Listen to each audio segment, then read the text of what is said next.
বাংলাদেশের রাজনীতিতে ক্ষমতার গল্প আমরা অনেক শুনেছি, কিন্তু ক্ষমতার আড়ালে লুকিয়ে থাকা পারিবারিক সম্পর্ক, সম্পদের হিসাব এবং ব্যক্তিগত জীবনের এমন কিছু অধ্যায় আছে যা খুব কমই জনসমক্ষে আসে। আজকের পর্বে আমরা আলোচনা করব সাবেক প্রধানমন্ত্রী শেখ হাসিনার কন্যা সাইমা ওয়াজেদ পুতুলের বিবাহ বিচ্ছেদ, সেই বিচ্ছেদের আর্থিক সমঝোতা, যুক্তরাষ্ট্রের সম্পত্তি এবং এর সঙ্গে জড়িয়ে থাকা রাজনৈতিক প্রেক্ষাপট। ভিডিওটি শুরু করার আগে এরকম আরও অনুসন্ধানী রাজনৈতিক বিশ্লেষণ পেতে সাবস্ক্রাইব করুন পলিটিকা বাংলা এবং বেল আইকনে ক্লিক করুন। ১৯৯৫ সাল ঢাকায় বিয়ে হয় সাইমা ওয়াজেদ পুতুল এবং খন্দকার মাসরুর হোসেনের। সে সময় শেখ হাসিনা ছিলেন জাতীয় সংসদের বিরোধী দলীয় নেত্রী। অন্যদিকে খন্দকার মাসরুর ছিলেন প্রকৌশলী খন্দকার মোশাররফ হোসেনের ছেলে। তখনও মোশাররফ হোসেন জাতীয় রাজনীতির আলোচিত মুখ নন। বিয়ের পর দীর্ঘ সময় ধরে তাদের সংসার চলে, 4 সন্তানের জন্ম হয়।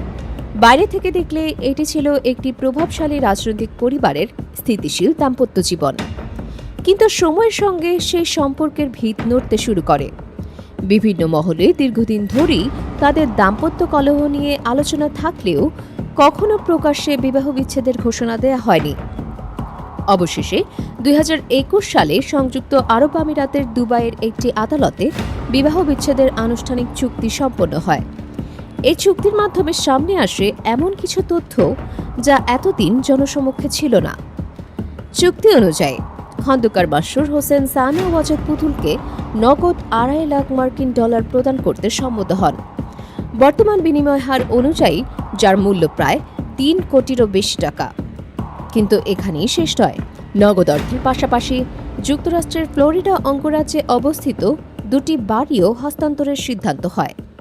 প্রথম বাড়িটি ফ্লোরিডার সেন্ট জনস কাউন্টির ফ্রুট কোভ এলাকায়। সরকারি সম্পত্তির রেকর্ড অনুযায়ী ২০০৫ সালে প্রায় $২,৪৫,০০০ এটি কেনা হয়েছিল। বর্তমানে বাড়িটির মূল্য প্রায় $3,59,০০০ বেশি। দ্বিতীয় সম্পত্তিটি মেটল্যান্ড এলাকায় অবস্থিত 4 শয়নকক্ষের একটি একতলা বাড়ি।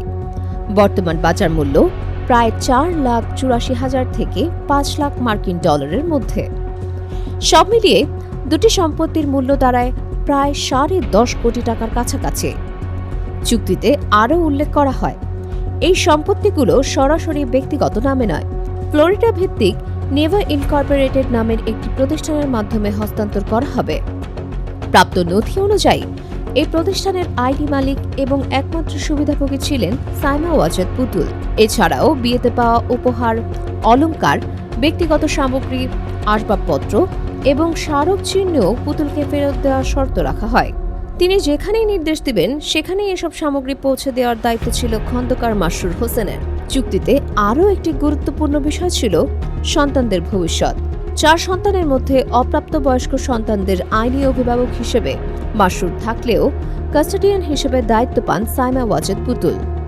তাদের শিক্ষা, চিকিৎসা এবং ভবিষ্যতের সমস্ত ব্যয়ভার বহনের দায়িত্ব মাসরুরের উপরেই বর্তায়। কিন্তু এই ঘটনার আরেকটি রাজনৈতিক দিকও রয়েছে। খন্দকার মাসরুরের বাবা খন্দকার মোশাররফ ছিলেন একসময় আন্তর্জাতিক সংস্থায় কর্মরত। পরে শেখ হাসিনার বেআই হওয়ার পর আওয়ামী লীগের রাজনীতিতে সক্রিয় হন। ১৯৯৬ সালে প্রথম আওয়ামী লীগের মনোনয়ন পান, যদিও প্রথম দুটি নির্বাচনে তিনি পরাজিত হন। কিন্তু ২০০৮ সালের নির্বাচনে আওয়ামী লীগের বড় জয়ের মাধ্যমে তার রাজনৈতিক ভাগ্যেরও পরিবর্তন ঘটে।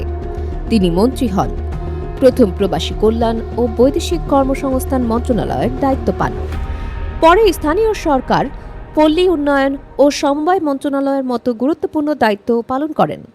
তবে সময়ের সঙ্গে পরিস্থিতি বদলাতে থাকে। ২০১৯ সালের পর মন্ত্রিসভায় আর জায়গা পাননি। একই সময়ে পুতুল ও মাসরুরের ব্যক্তিগত সম্পর্ক অবনতির দিকে যেতে থাকে। ২০২০ সালের পর খন্দকার মোশাররফ ধীরে ধীরে আওয়ামী লীগের গুরুত্বপূর্ণ অবস্থান থেকেও সরে যেতে থাকেন। দলের উপদেষ্টা পরিষদ থেকে বাদ পড়েন, জেলা আওয়ামী লীগের পদ হারান। পরবর্তীতে তার ঘনিষ্ঠদের বিরুদ্ধে দুর্নীতি, টেন্ডারবাজি এবং বিভিন্ন অভিযোগে আইনশৃঙ্খলা বাহিনীর অভিযান শুরু হয়। তার ভাইও গ্রেপ্তার হন। পরিস্থিতির এক পর্যায়ে তিনি দেশ ছেড়ে বিদেশে চলে যান। এদিকে আওয়ামী লীগ সরকারের শেষ সময়ে সাইমা ওয়াজেদ পুতুল বিশ্ব স্বাস্থ্য সংস্থার দক্ষিণ পূর্ব এশিয়া অঞ্চলের একটি গুরুত্বপূর্ণ পদে দায়িত্ব পান। পরবর্তীতে বাংলাদেশের রাজনৈতিক পট পরিবর্তনের পর সেই নিয়োগ নিয়েও বিতর্ক সৃষ্টি হয়।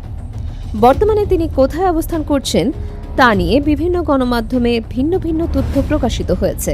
এই পুরো ঘটনাটি কয়েকটি গুরুত্বপূর্ণ প্রশ্ন সামনে নিয়ে আসে। একটি রাজনৈতিক পরিবারের ব্যক্তিগত বিচ্ছেদ কেন এতদিন আড়ালে ছিল? বিদেশে থাকা সম্পদ কিভাবে গড়ে উঠেছিল?